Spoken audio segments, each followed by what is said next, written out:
Syracuse, New York. The man who has helped the Syracuse Chiefs survive the past few years says the minor league team's long-term prospects depend on its sale to the New York Mets. Jason Smorol, who took over as the team's general manager in 2013, said the team's ability to continue operating would be in question if the sale to the Mets is not approved by Chiefs shareholders next month.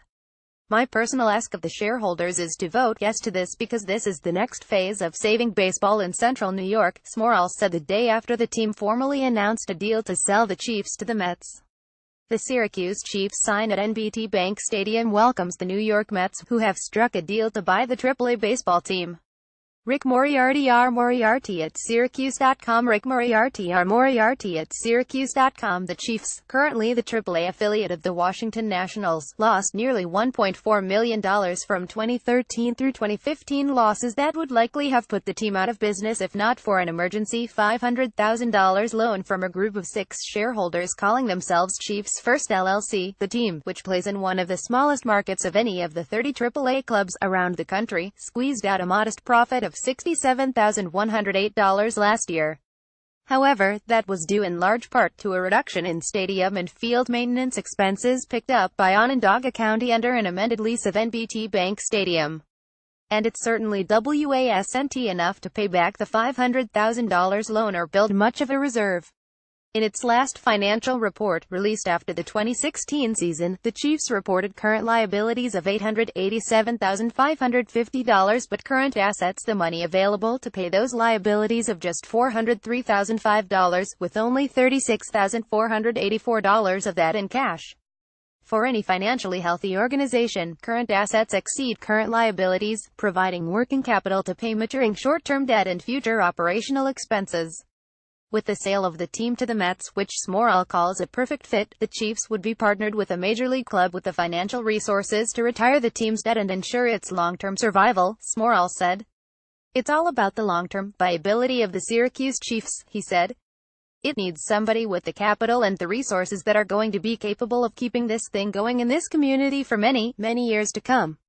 Asked what would happen if shareholders do not approve the sale, Smorol said the team would have to try to work something out with Chiefs First, the group that made the $500,000 loan to keep the team going in 2013. They need to get paid back, he said. We would run lean and figure it out and come up with a solution to keep baseball going, but it would be very difficult.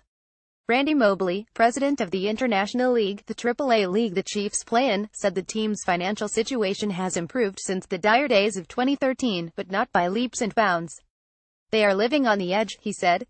And you have to make a decision on how long you're going to live on the edge.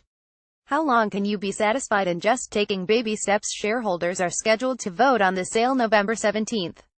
The holders of 2/3 of the team's approximately 11,000 shares of stock must vote in favor of the sale for the deal to go through. Approximately 1,700 people hold those shares, most of them purchased for $10 in the 1960s when the team converted from private ownership to community ownership. In many cases, the shares have been passed on by parents to their children. The terms of the team's sale won't be disclosed until a proxy statement is mailed to shareholders in the coming days, but it's a sure bet shareholders will get considerably more than their $10 back if the sale is approved. Obviously, the $10 investment in 1967 is going to work out for some people, Smorol said. One of those shareholders is Smorol, who inherited a single share his father bought in 1967. Someone knocked on my father's door and said, "Would you be willing to give us $10 to save baseball in Syracuse?" he said. My dad wasn't a huge baseball fan, but he had $10 in his pocket and he said, "Great, I own a baseball team now." Editors note the company that operates Syracuse.com and the Post-Standard owns shares in the Syracuse Chiefs, purchased in the 1960s. The media company's chairman, Stephen A. Rogers, sits on the Chiefs' board of directors. Staff writer Lindsay Kramer contributed to this story. Contact Rick Moriarty anytime. Email, Twitter, Facebook. 3,154,703,148.